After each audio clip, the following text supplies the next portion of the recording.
Yeewa Sénégal. RFM matin 7h40 ñu dalal sunu gan Ali Boye Fall salaamaaleykum. waaleykum salaam sëñ Babacar. yow yaay ki teewal liggéeykatu hôpital Le Dantec bu Ndakaaru teewal leen ci conseil d'administration bu l'hôpital ba ñu ngi nuyu Georges Déthié Diop. Ali Boye Fall Dantec nag coow dafa jib ci defaraat geeg ñoom seen ndax pàkk ba nga xam ne fa lañ tabax hôpital bi du juróom benn hectare la. noonu la waaw léegi nguur gi Macky Sall bëgg koo xaaj jaay ñetti hectares yi ñu mën cee defaraat hôpital bi ànd ngeen ceem àndu leen ci.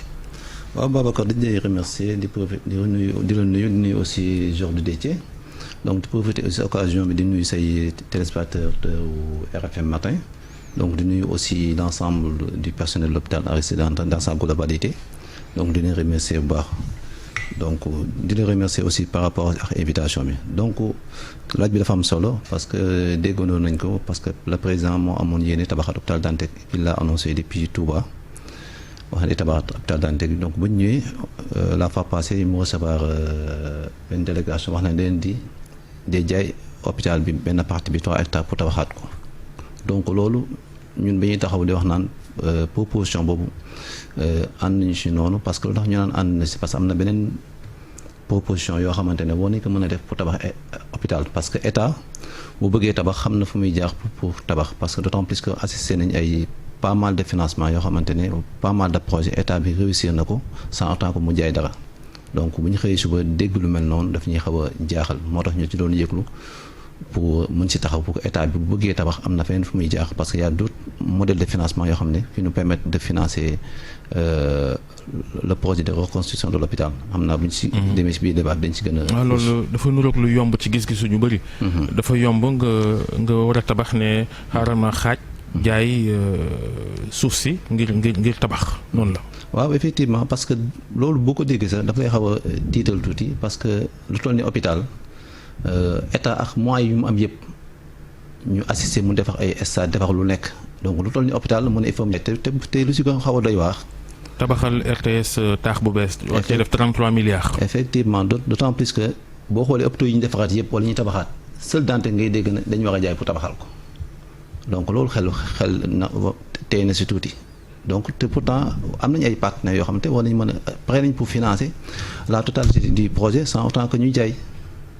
yenn proposition yi nga xamante ne moom nga juñ sànq yooyu yana te duñu jaar ci tabax wala boog jaay 3 hectares yi. waaw parce que dañuy xëy suba ñu ne ñu dañuy tabaxal am nañ benn partenaire bu wax naan ay espagnol donc depuis lors on les a demandé quel est le choix des espagnols est-ce qu'il y a pas d'autres personnes intéressées sur le projet.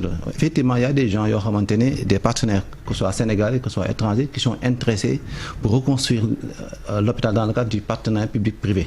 Et ces gens-là sont là, ils ont donné des propositions. Donc comment se fait-il que un jour on s'élève que comment se fait-il que ñun loolu ñu xëy suba ñu bëgg ñi ne kat espagnol yi ñoo ñu war a tabax il faut ñu jaay te pourtant à côté am nañu ay propositions yoo xam ne jarul ñuy jaay. des partenaires yoo xam ne pare nañ pour tabax hôpital bi sans ñu jaay dans le cadre du partenariat public-privé. kon da ngeen jàpp ne ñi ñu bëgg a jox projet bi travaux yi. am na leneen li ne ci ginnaaw. donc duñ ne am lu leen si mais li ñu constaté mooy que ne parce que mbir doo xëy suba ne da ngay jaay pour construire te am ngay proposition yoo xamante tegal nañ sa table ñu wax ne kat ne la ñii man bëgg naa tabaxal Dantec façon bii laa koy tabaxee te jarul mooy hypothèque sama terrain jarul mooy def dara.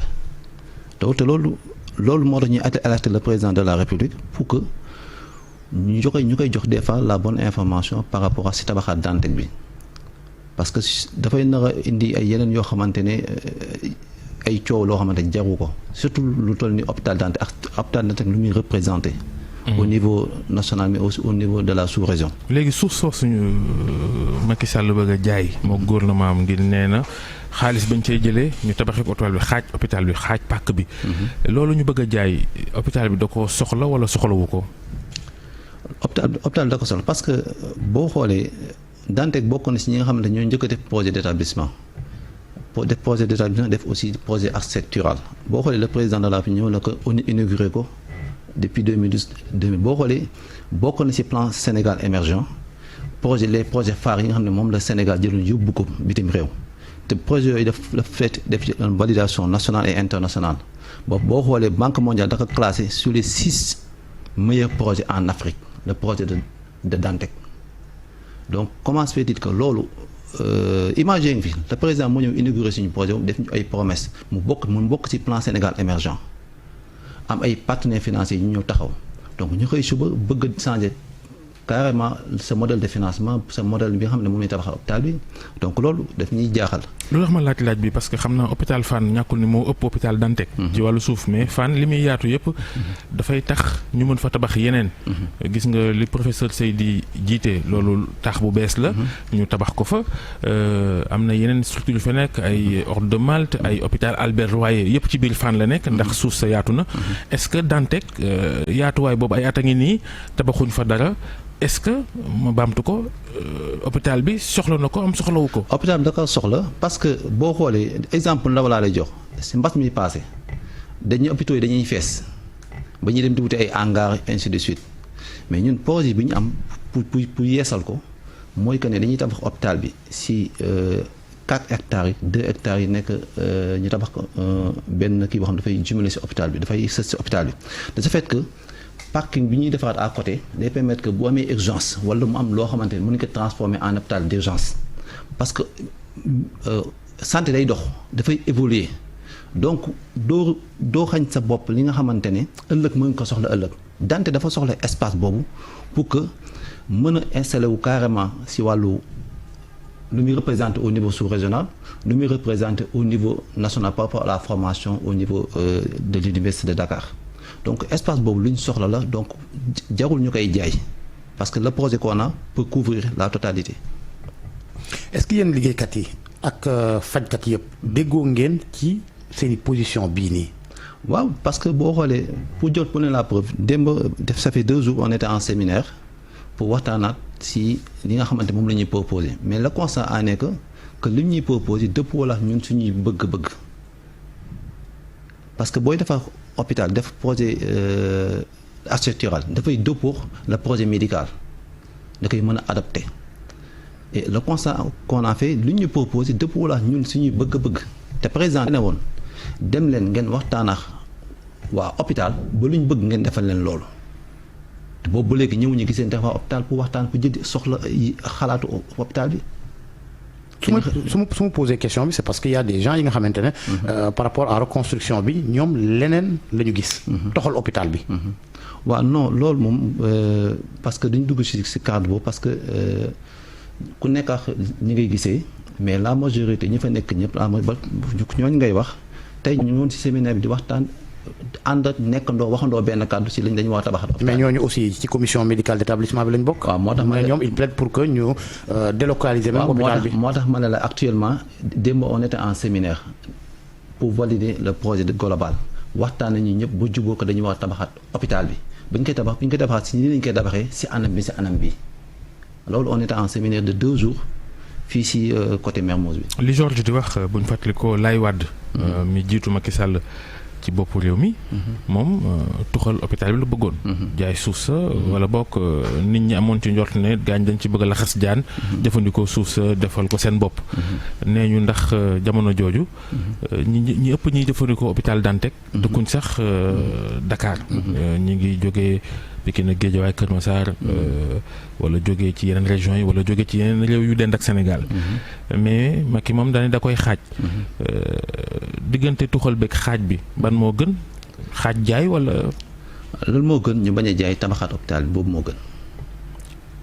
déplacement hôpital bi itam àndu leen ci mu gën a jege askan wi ginnaaw ñu koy jëfandikoo ñu ci bëri fu sori la ñuy jóge. déedéet c'est que boo ko jëlee noonu da ngay xaw a jum tuuti parce que Dantec dafa am lu mu représenté si au niveau si carte sanitaire Sénégal bi donc de ce fait que xëy suba comme ni ko le président Abdoulaye Wade daan dañ koy yóbbu dalal jàmm ainsi de suite donc Dantec mënoo ko toxal parce que dafa am lu muy représenté deuxièmement aussi l'importance bi Dantec di am si sur la formation di ko am si population bi.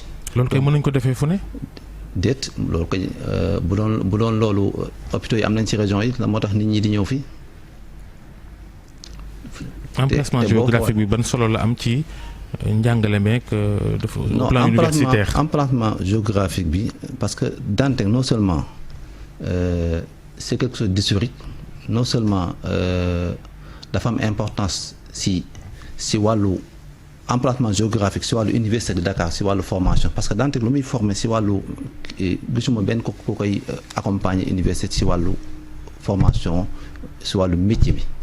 mais formation boobu ngay wax des professeurs yi bokk ci commission médicale d'établissement bi ñoom dañuy jàngale université nekk hôpital de Dantec ñoom ils sont favorables am na ci ñi nga xamante ne ils sont favorables à ce que ñu toxal hôpital bi. non moom laa sànq indi woon nga question boobu wax naa la ne loolu dépassé moom il ne voit pas problème par rapport à wàllu formation dépassé nañ cadre boobu moo tax ma ne loolu wax jooju dépassé nañ ko actuellement li ñu wax mooy que ne ñëpp d'accord nañ ko wax tabaxaat bi nii lañ ko war a tabaxee moo tax ma ne on est en séminaire de 2 jours pour waxtaan tënk loolu yëpp.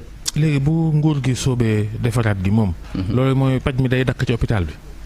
déedéet paj bi mënul dakk parce que nekkul tabaxaat bu bees mais reconstruction la donc dafa am loo xam ne dañuy toj daaneel tabaxaat wala lu ñuy def. non dañ koy def par phasage parce que am na benn plan boo xam ne def nañ ko boo xam ne au moins c'est dans la dañ koy def wàllu. phasage loolu mën nañ ci am njàqare ndax bu ñu fàttalikoo ca jamono yu yàgg yële. maternité Dantec ak ni mu amee solo. defaraat ga ay at sottiwul. maternité ba tëj. waaw moo tax nag loolu yëpp lu ñu jël en compte la si loolu si lu ñu waxtaanee lépp tënk ko. phasage boobu. yenn service yi nga xamante ne bu fekkee ne fa la ñuy doore fan lañ leen di yóbbu. non parce que am nañ ci benn plan de déménagement bu nit ñi réfléchir teg ko. donc loolu c'est déjà fait. mais fu ñu leen di yóbbu déménagement boobu lan mooy seen plan de déménagement boobu. xam nga hôpital lépp nekkul ci wàllu faj am na partie yoo xamante ne du impacté ci wàllu faj bi donc système boobu lañ def parce que am na partie boo xam dafay laal ay yenn côté boo xamante ne du impacté ci faj bi parce que malade soxla ñu foofu donc foofu la ñuy commencé ñëw. Dantec nu mu def ba mel nii mu mel melokaan wi. manqué yi bëri màggataay bi principal mi mu dendal moom yanj loolu lu ko indi. waaw mais moo naa la expliquer sànq nee naa la Dantec bokk na si ñi nga xamante ne ñoo njëkk a def projet d'établissement parce que projet d'établissement mooy doon depuis la réforme 98 dañu naan defal sa projet d'établissement boo xam ne woon dans 5 ans dans 10 ans nii laa bëgg a mel donc loolu Dantec def nekk depuis moo tax ma lay fàttali sànq ne bañ ko defee le président dafa ñëw rafetlu ko te ñu koy remercier de passage par rapport yéen moom pour tabaxaat Dantec ba mu ko defee ba mu ñëw nekk seen projet bi macha allah dama koy jël yóbbu ci place Sénégal émergent jëmmal ko mu nekk ci les projets yi nga xamante ne moo gën a rëy ci Afrique bi gën a fës te Banque mondiale tànnoon ko donc loolu décision politique la woon rek pour ko donc Dantec war na dépasse fii actuellement parce que mais dañ jàpp ne décision politique la woon moo ko téye ba léegi. mais décision politique boobu ba léegi kenn déggu leen wala bokk bu ñu leen doon dégg itam xëy na ci suuf la. njaay mi rek moo tax ngeen yëkki seen kàddu. non xam nga ñun dafa am méthodologie. bi ñu parce que yéen waroon ngeen mën défendre projet d'établissement boobu. non moo tax défendre que moo tax. yéexaay bi je veux dire. non moo tax défendre que moo tax mu jaar toutes les kii de validation amul fu ñu demul bu mu jàll au niveau national jàll au niveau national moom moo tax façon partenaire bu nekk ñëw nañu seet si pour que mën a tabax hôpital Dantec bi donc. ñun ni ñuy fonctionner def nañ ko ni ñu war a def nañ ko pour que projet bi mën a aboutir amul loo xamante ne war nañ ko def te defuñu ko pour que projet tabaxaat Dantec bi mën a aboutir donc si loolu lañ nekk d'autant plus que l'objectif hôpital Dantec mooy de migrer jóge niveau 3 dem niveau 4 parce que boo xoolee loolu moo nekk seen. Dantec niveau 3 la fii nu toll. niveau 3 dem niveau 4. loolu yéeme na moom. Dantec moom vraiment tardement gi yéeme na lool. Dantec si ban fànn. niveau 3. ba léegi ba mu dee Dantec ba léegi. waaw Sénégal yëpp boo xoolee si niveau 3 lañ toll. hôpitaux yi. yëpp niveau 4 amul fii ci réew mi. non parce que dañ pour dem ñu dem jëli leen hôpital ñu nekk niveau 3 dañu war a migrer yenn hôpitaux yi répondre les critères dem niveau 4 mais. actuellement amaguñu niveau 4. li tax kay musiba yi bëri ci l'hôpital yi. déet. du loolu moo tax. mbaa la xew Tivaouane yéen jot leen ko foofu seeni installation baax na ak branchement yaak service yaak ñoom seen est-ce que yéen ñi fay liggéey. am ngeen ci tawat wala lépp mi ngi jaar yoon. waaw ñu ngi def suñu kéemtalaay kàttan ak waa service maintenance ak acteurs yi fa nekk de ce fait que ñu ngi béyee si loolu pour mu bañ a mën a am. loolu de da nga koy wax rek waaye ku dugg Dantec moom wax dëgg yàlla da nga yéemu ba ca morgue ba sax. melokaan wu doy waar waak ñoom seen. yooyu itam moom jaaxal nañu bëri. waaw moo tax ma ne boobu ba léegi Dantec boo xoolee Dantec mën a toll ba heure bi parce que dafa am ñoo xamante ni ñu ngi siy bay seen waax di jéem a maintenir le maximum possible di jéem a defaraat boo xoolee boobu ba léegi Dantec moo tax Dantec nekk ba léegi parce que nit ñi fa nekk ñu ngi siy bay seen waax ñu leen di remercier di leen tàttagal.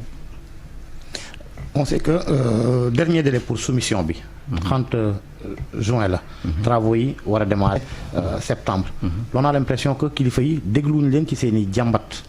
waaw kilifa yi c'est parce que c'est parce que méthode bi ñeen nit ñi jël ñi ñu dénk posé mooy waa FONSIS méthode bi ñu jël moo baaxul parce que président da ne dem leen ngeen waxtaan ak acteur hôpital bi lu ñu woon njëkk mooy dellu si waat hôpital bi wax jël seen vision si wàllu médical bi si wàllu projet la nekk lii lañ bëgg ñun am sotti leen si wàllu projet architectural mais defuñu loolu dañu def les charrues avant les bœufs dem toog seen waxtaan ñëw bëgg ñu wax benn architectural boo xam ne mais bañ ko saytoo ñun démb on a constaté y a pas mal de failles yoo xamante ne jaarul yoon parce que jëluñu en compte li nga xamante ne moom la fajkat yi bëggal askan bi dans l'avenir parce que loolu moo indi wax ji ak coow yooyu dañu war a dellu si comme leen président dañu deful li nga xam ne moom la leen président sant si loolu pour ñëw waxtaan ak acteurs hôpital yi recueillir seen avis bu ñu recueillir seen ñu ne kat ñi li lañ bëgg nombre de façon hôpital bi lañ bëgg façon matériel lañ bëgg façon pour mën a faj population bi pour que au moins que dans l'avenir parce que dëkk lii di santé lii di sécurité lii di wàllum agriculture dafa am solo si dëkk ba moo tax suñu vision dafa dem si jéggi pour dem si hôpital niveau 4 pour que au moins ñu évacuation sanitaire de façon globale ñu wàññi ko au moins Dantec mën a taxaw carrément pour mën a faj yite askan si wàllu santé. léegi projet bi yéen ne ngeen waruñoo jaay suuf sa ngir tabaxaat. am ñu jàpp ne toxal gi moo gën te loolu sax ñun moom lañ gëm toxal Dantec mu jege askan wi waaye nee ngeen nañ ko tey foofu xam naa sentiment rek fu sentiment ndax nee ngeen dafa am cosaan ak ñoom seen. waaye li ginnaaw àndu leen ci jaay suuf si tabax ko. bu ngeen ko bëggee xeex nu ngeen koy xeexee ci tënk. waaw non nekkul affaire bi ñu ko bëggee xeex c'est que ñun suñu position dafa leer ce qu'on demande la première des choses pourquoi ce modèle de financement bi ñu opté pourquoi pour tabaxat Dantec pourquoi ñu opté ci modèle de financement wu vente bi te or que y a d'autres propositions yoo xamante ne waxul ne dañuy jaay nañ teg tous les offres ñu xool ban offre moo gën ci Dantec ñun c'est ça qu'on demande. jërëjëf ñàkkul ni xëy na am na lu laxasu ci ginnaaw ndax seetlu nañu léegi nguur gi moom. jaay suuf rek ne day financer la xewal am na ñu jàpp ni. loolu lu garaaw la. jërëjëf Ali Boy Fall waaw tuuti parce que dafa am loo xam ne tamit mënuñu toog fii ba. 5 secondes 5 secondes. mooy par rapport ak liggéeykatu santé yi parce que gis nañ ne état amoon na. accord yi mu signé na partenaires yi de ce fait que si augmentation yi gis nañu ne état respecté wul engagement yi donc lu ñu ba sa mënoo ne da nga am njaboot da ngay jéem a fay ñi doo fay ñi donc lu ñu bëgg mooy état respecté engagement bi fay lu mu diggante dafa ne mois de mai bi dana fay augmentation yi nga xam ne moom la signé woon ndax liggéeykatu santé yi lii moo tax boo xoolee enseignants yi di kaas parce que boo signé ay accord da nga ko war a respecté donc bëgg nañ état bi lu mu respecté woon pour fay ñëpp si mois de mai bi na respecter engagement parce que sinon coow na jóg ci biir santé bi beneen chose mooy que ne le ministère ak état bi nañuy bàyyi xel les représentants du personnel parce que war nañ leen di woo ci ndaje parce que ñoom ñoo gën a mën a xam soxla travailleurs jërëjëf Babacar. Ali Boy Fall teewal liggéeykat hôpital la Dantec ci conseil d'administration hôpital boobu jërëjëf Georges ñu ngi nuyu Fatou Dieng ñu yem ak jàmm. ñu ngi lay fay nuyoo di la ziar bu baax di nuyu suñu naataangoo yi nekk foofu ca rajo Futur Média ca diwaanu Médina dañ leen jàmm mbokk yi ci njaareelu pàcc bi juróom-ñetti waxtu jot na ma fàttali leen ko rapidement laata Cheikh Tidiane di leen dëttal xibaar yi Souleymane ci kanam dina ñëw ci jàngat beeg dundu gu seer gi jamono ji c'est la psychose de l'inflation ci kanam tuuti moom dina ci taxaw bu baax et puis sëñ Bamba dina teew moom it Maam Khadim moo jiite kuréelu albinos yi fii ci Sénégal ak aljuma bu bu jot bu Diouf comme d'habitude dina leen defal seen dossier culture léegi mbokk yi ñu tàmbali ak xibaar yi.